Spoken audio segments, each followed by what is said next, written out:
పోయిన గవర్నమెంట్లో సాఫ్ట్వేర్ పరంగా డెవలప్మెంట్ అది గచ్చిపోలి సైడ్ అవి జరిగాయి. అది నేను కాదన్నా, ఎందుకంటే అది దాదాపు చంద్రబాబు టైం చేసినదే డెవలప్మెంట్ ఇంకా చేసుకుంటూ వచ్చారు. కానీ రేషన్ కార్డ్స్ ఇట్లా మామూలు కింద లెవెల్ తీసుకుంటే రేషన్ కార్డ్స్ కానీ ఇవి కానీ ఏమీ ఇవ్వలే పోయిన గవర్నమెంట్. ఈ గవర్నమెంట్ చేసి అన్నారు కానీ అది ఇంకా కొన్ని అయ్యాయి, కొన్ని కాలేదు. హౌసెస్ అన్నారు, హౌసెస్ ఇచ్చారు ఈ గవర్నమెంట్లో కొన్ని.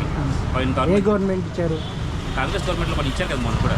సంవత్సరమే కదండి కాంగ్రెస్ గవర్నమెంట్ వచ్చి. అదే అండి మొన్న ఇచ్చారు కదా హౌసెస్.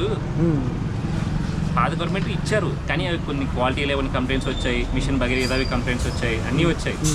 అంటే ఎవరు పర్ఫెక్ట్ నేను అన్ను, కొన్ని జరుగుతున్నాయి. కొంతమంది పాత గవర్నమెంట్ ఉన్నప్పుడు కొద్దిగా ఐటీ వాళ్ళకి అవి బాగా జరిగాయి. ఈ గవర్నమెంట్ ఉన్నప్పుడు ఫైనాన్షియల్గా అవి కొన్ని జరుగుతున్నాయి. అంటే చిన్న లెవెల్లో జరుగుతున్నాయి కానీ మిడ్ రేంజ్ వాళ్ళకి అవి జరుగుతాయో జరగవో తెలియదు. ఇంకా చూడాలి కదా, 2 months కదా అయింది, చూద్దాం.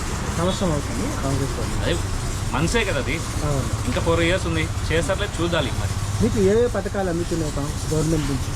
నాకు ఇక్కడ రావండి, ఇక్కడ ఏం రావు, నాకేం లేదు, ఇక్కడ నేనేం అప్లై చేస్తాను. ఓకే, ఈ పథకం పెడితే బాగుంటుంది ప్రజలకి, విద్య కావచ్చు, వైద్యం కావచ్చు, ఆరోగ్యానికి సంబంధించినటువంటి ఏ పథకం పెడితే బాగుంటుంది?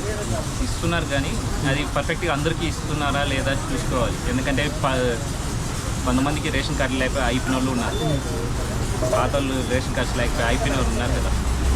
రేషన్ కార్డ్స్ ఉంటేనే ఆరోగ్యశ్రీ వర్తిస్తాయి, అవి లేక చాలామంది ఆగిపోయి హాస్పిటల్లో సొంత డబ్బులు పెట్టుకుని అప్పులు చేసుకునే వాళ్ళు ఉన్నారు. కులగణనం అంటున్నారు కదా, అంటే క్యాస్ట్ సెన్సస్, క్యాస్ట్ గురించి నేను మాట్లాడతాను. అదే ఎడ్యుకేషన్ పరంగా తీసుకున్న ఇవి ఉన్నాయనుకోండి, కొన్ని సబ్సిడీస్ ఇవి క్యాస్ట్ పరంగా ఇస్తున్నారు.